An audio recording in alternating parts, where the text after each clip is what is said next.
Chapter 9. Herbert Cariel, counselor at law, the lettering on the door said. Beating a brisk tattoo on the panels, Pat wondered if the lawyer would be officially in at this hour, although it was known that he lived in a rear room. After a delay, a muffled yell bade him to enter. He swung the door back to find Cariel sitting comfortably at the window, tieless, his sleeves rolled up to his elbows and thrust forward slightly in his chair, obviously having just removed his feet from the desk. "Oh, it's you, Stevens?" Cariel was a thin, middle-aged man with a permanent sour creasing around his mouth. Come in, he growled irritably, "and shut that door." Pat had known this man for a long time and grinned with friendly warmth and was wholly untroubled by his bark. "Howdy, counselor." Cariel drew his mouth down with distaste. "That damn sign," he said, in allusion to Pat's salutation. "I think I'd have it taken off the door, only the folks in this town would forget me altogether." "Well, listening to other people's troubles have made you pessimistic," Pat returned tolerably. "Sorry to disappoint you this time. All I want is some valuable information I won't have to pay for." Cariel waved vaguely. He liked Pat and occasionally shared his good humor, however sparingly, though. "I'll get it out of you in the end, though," he threatened. "What's stuck in your craw now?" Pat squared himself in the most comfortable chair, his smile fading. "Just offhand, Herb, what do you know about that flag outfit over there in the hills?" "Oh, not too much." But Cariel's sleepy eyes alerted. "Well, they seem like a legitimate outfit on the face, anyway. They pay their bills and sell cattle. Why? Don't tell me that Galloway's got himself into your pocket." "Not yet." Pat's headshake was minute. "But he does interest me. Where'd Mace come from? Do you know?" "Galloway? Oh, from over on the west slope somewheres in what the devil's that name again?" "Well, put your finger on it, man," Pat said. Don't worry, I'll have it Cariel snapped his fingers triumphantly. "Over there, Blue Stem Valley, that's it. I knew I heard that name somewhere." He sat forward suddenly. "Stevens, I thought you were scouting around for young Morgan. What's this got to do with him?" Pat did not bother to inquire how he had come by that piece of knowledge, nor did he waste any time sparring. "I don't know," he answered honestly. "I'm feeling my way around like you do sometimes, sort of like you're guessing what you're looking for. You reckon Galloway's pulled out a Blue Stem lock, stock, and barrel when he drifted east?" The lawyer rubbed his limber fingers together slowly and thoughtfully. I never handled a nickel of his business, Pat." "No matter. Things, they get around, though." Cariel nodded. "Why, I understand he still has interests out there. I couldn't lay money on it, though, and what they amount to, I have no idea." "Well, that'll do." Pat stood up. "Thanks, Herb. Tell you're better paid." Clumping down the steps to the street, he was in time to hail Ezra and Sam riding into town this morning, as they had agreed to do. Sam eyed him keenly and was unusually short for him. "They ain't finding Morgan, Stevens." Pat was ready for him. "You boys set for a ride?" he countered briskly. "A long one?" They were all ears in an instant. Pat explained his lingering suspicions of Pike Taggart, the flag foreman, which they had been well prepared to comprehend. He added what little he had learned concerning Mace Galloway's holding, whatever that amounted to, in Blue Stem Valley, miles over the mountains to the west. "And you figure we might locate Morgan hiding over there?" Ezra interrupted. Pat spread his hands. I felt Morgan out about his tie-in with the flag bunch. He wouldn't say yes and he wouldn't say no. All things considering, it's probably a chance, though. They were inclined to agree. Accordingly, the three made for the lazy mare without loss of time, and after delaying only long enough to throw a pack on an extra horse, they set out. Adventurers as they were, they found zest in striking into the rough mountains that stretching for more than 100 miles between them and their objective, which had little direct connection with the probable outcome of their errand.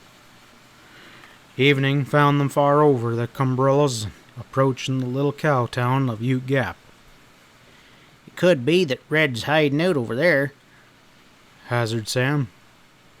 Keep an eye peeled for any of the Powder Valley folks at all, Pat advised. But, riding boldly into the little street, their eyes were busy. They saw no man with whom they could claim acquaintance. It suited Sam to haul up for a ready meal before pushing on, but the boarding house served meals only at regular hours, and the cook was not interested in making any concessions on that. It did not escape them that they were looking over with care in this town. At the livery, Pat spoke casually to the unkempt hostler. "We're heading for Blue Stem Valley, friend. What's the lie from here? What would you say?" "Never heard of it, stranger." The man spat in the dust and turned away without interest. "Gracious," Sam grunted, regarding his companion sourly. "What'd you expect Red to do? Put up signs behind him?" "If I did, seems I'm wrong so far," Pat smiled. They pushed on before the curiosity of the town should be awakened further. After camping that night deep in the pines, they thrust west, and on the third morning, having crossed the ragged Isbelaz, found themselves among the even more wild and imposing chasms of which Pat said was Elk Range, looming ahead and mantled high up with snow. "The divide up there lets us over into the White River country. Over there, that's Cloud Peak in the back range. That's our guide.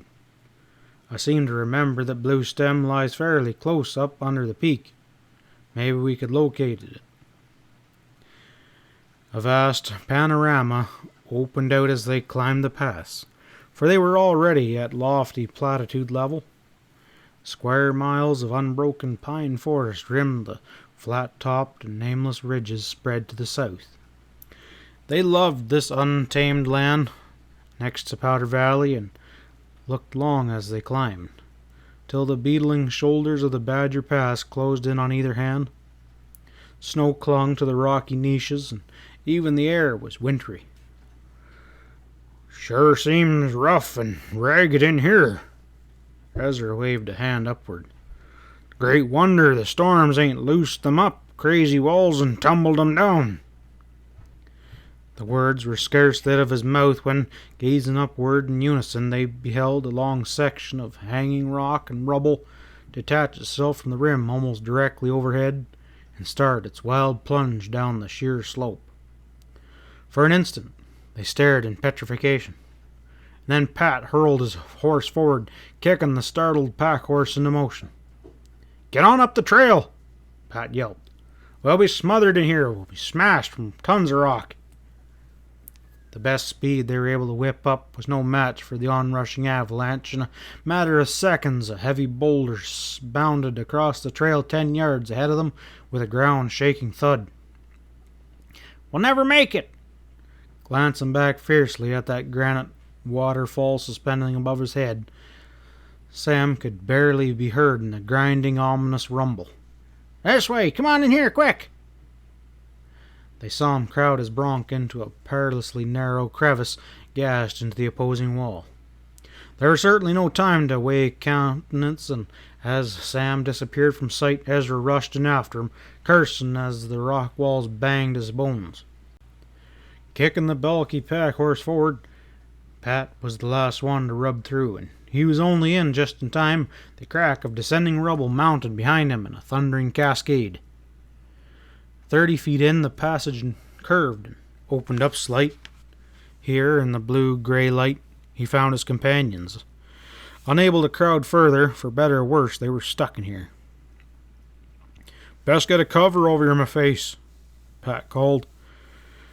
By hoisting handkerchiefs over their mouth, they sought to protect themselves against the heavy dust which billowed in like smoke, and they also managed makeshift tarp shields for the heaving horses. The heavy roar went on outside. Deafening cracks mingled with sickening jars.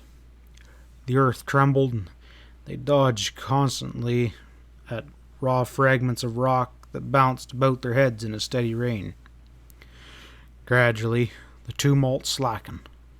The dust grew worse, if anything, and Sam well nigh strangling as he choked and gagged. The time came when only an occasional trickle of loose shale could be heard in the dead, somehow hollow silence. The dust thinned. Venturing to open his stinging eyes, Pat found difficulty at first in believing what he saw. The crevice in which they had found haven had not been a foot too far from the trail. Indeed, it seemed a miracle that the avalanche had not rolled over a few yards more to fill the gully from side to side and bury them from sight of the sky forever. They'd come that close to annihilation.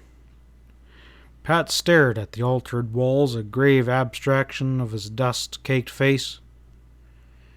Can you imagine? He began, only to break off. Huh? Sam stopped choking long enough to stare at him red-faced. We imagine what? Pat laughed carelessly. I thought I'd heard a faint crack, just as that slide let go, he admitted. Ezra stiffened. By Joffrey, you did, and so did I, he blurted. It was like a gunshot, Stevens. Someone turned that mess loose upon us. Sloane gazed at him, his jaw clamped shut. He must have knowed that cliff almighty well to know where to shoot. Maybe he had a key propped out there, or could have been done maybe with a pair of glasses. None thought it worthwhile to discuss what should be done about it. Silently they set about climbing out of the rough gully, closed now on both ends. It took a considerable effort for the horses to get them out of that jagged ruffle, and the pack animals were found to abstain a broken leg. Ezra pulled out his gun and wiped the dust from the working parts, but Pat halted him. Leave it, he said tensely. No sense alerting ourselves. We'll have to come back this way. Unencumbered, they led their mounts laboriously up the long slope opposite to that which the slide had occurred. A treacherous canyon gash enabled them to surmount the soaring crest. They worked out into a pine plateau, seemingly isolated from the lower world, an ancient pinyon trunk, marched away not unlike cathedral aisles. Snow had fallen up here, melting banks laying on the chill shade, yet the grass was emerald, and there was a curious odor and a freshness of spring. Listen! Ezra held up his hand. When they paused, there came to their ears the faint, monotonous bleating and hubbub that could only mean sheep. Putting their horses into motion, they raced down the long slant through the trees, making no sound on the century-old springy pine needle mat that was underfoot. A break in the forest gave place to a mountain park. A quarter-mile across, bold against the sky, and the ragged pine-sheared horizon, a lone sheep herder looked out over his flock. They jogged that way, ignoring the tail-wagging dog that loped forward, free as a swallow, their eyes fastened upon the stalwart herder, who glanced in their direction once and then away, and stoically awaited their approach. Hey, you, Jose! Sloane called out gruffly. The Mexican eyed him, missing nothing. A bronze image, he did not appear interested in anything about them. What do you know about that slide back there? Sam hurled at him, waving back towards the canyon. The man stared a second, then shrugged and shifted his rifle. No savvy, he growled. Yet the air up here still carried a faint golden haze of dust, and the slide must have been audible for a dozen miles at least. He could hardly have remained in total ignorance of what had occurred. Pat threw some curt questions at him in Spanish and pinned down the grudging answers, but the results remained meager. The herder had heard a rumble, but had paid it no heed. He knew nothing, but simply continued to guard his charges, the only occupation of which he was paid for. "Is anybody up here with you?" Pat demanded. The answer came back no. "Well, find his camp. We'll settle this," Pat growled. They had no immediate luck, and the jealous dog was unwittingly led to them, barking as they worked through the scrub brush not far away. Situated in a little hollow near high ground, the camp was both simple and eloquent. It was perfectly plain that two men had been living here for some time. They had made this not unexpected discovery when a rifle slug whined over their heads. Sam snarled his disgust and plunged to cover in the hollow. "Well, shall we take him apart?" "Well, that wasn't the herder." Pat was quick. "Must have been our busy friend.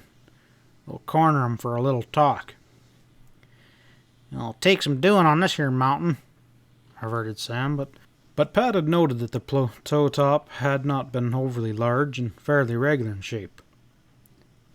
"We'll slip down that wash over there. We'll string out across the mesa and have him penned on one end. Work him towards the corner and he'll be ours." It was not without braving the malice of flying lead that they spread their cordon, but it was presently accomplished. At Pat's signal they worked north, through the pines, away from the sheep, and Ezra blocked an escape attempt past his flank by the rifleman, exposing himself to a hot barrage and sending back an even hotter one. The quarry knew what was happening to him. Soon he had grown desperate. It was Pat who first clearly glimpsed the fellow, already on foot, and tossed a zinging slug at him. "Throw down your gun," Pat called. "Give it up, or this'll be your finish." The answer was a ball that sang over his head. The man was game, but they had him cornered close now. They dismounted and pushed through the solemn pines in which a keen wind would disappear. It became a step-by-step process, with less than 1,000 square yards of cover remaining in which a man could hide. Strung out, the three friends kept each other continually in sight as they closed in the trap. Suddenly, glancing upward, Pat let out a chesty yell. "Look out, Sam, over your head!" Sam thrashed round and darted a look through the boughs of a gnarled pine that was directly overhead. He glimpsed a faint shape of color there, and a bit of shape. Two guns crashed flatly, his and then the other, a slug slamming into the ground beside Sloane. Laying there on his shoulder blades, glancing up, he watched as the marksman cast in the pines slowly doubled into a knot, and then came crashing down to land with a sodden thump. Closing in warily, they looked the man over. He was an unshaven range hand, tough and unpredisposing, but they'd never seen him before, and now he was dead. I had to do it," growled Sam apologetically. Pat's grin was more of a grimace. "Nobody's kicking, but unfortunately there won't be any answers here." "Well," Ezra grew sententious, "his horse at least will carry our pack, even if we did have to get it the hard way." They located the horse after some searching and turned back. The Mexican herder was now gone from sight, and they let it go, hurriedly sliding down into the pass for their pack, putting Pat's injured horse out of its misery and shoving on. Night caught them in cold country, but the morrow saw them across a wide valley of golden aspens and drawing near the back range without having glimpsed another human being. They climbed a long pine ridge before dark, only to find more tumbling crests beyond, a tangling wilderness. Pat shrugged. "Blue Stem is in here somewhere. Maybe it's a few more miles yet?" They had venison for supper, and morning saw them on their way, grumpy with the cold. Towards midday, with Cloud Peak piercing the sky almost overhead and dominating all their iron world, Pat hauled into a low divide and pointed. "Well, there she is, boys. That's Bluestem Valley. Mace's Galloway's home range must lie down there somewhere in the folds. And what a range it must be. For miles below them, stretching along endlessly the menacing black-shouldered peak, countless acres of the best upland range in western Colorado lay open to their gaze, lush and mountain bluestem, and threaded with a winding creek. But as they looked, it became gradually evident that something was wrong. For not a single cattle strewed the slopes down there. No comfortable ranch sprawled on an overlooking rise. Bluestem Valley stretched desolate and bare, as empty of life as had been laid there for 1,000 years. End of chapter 9.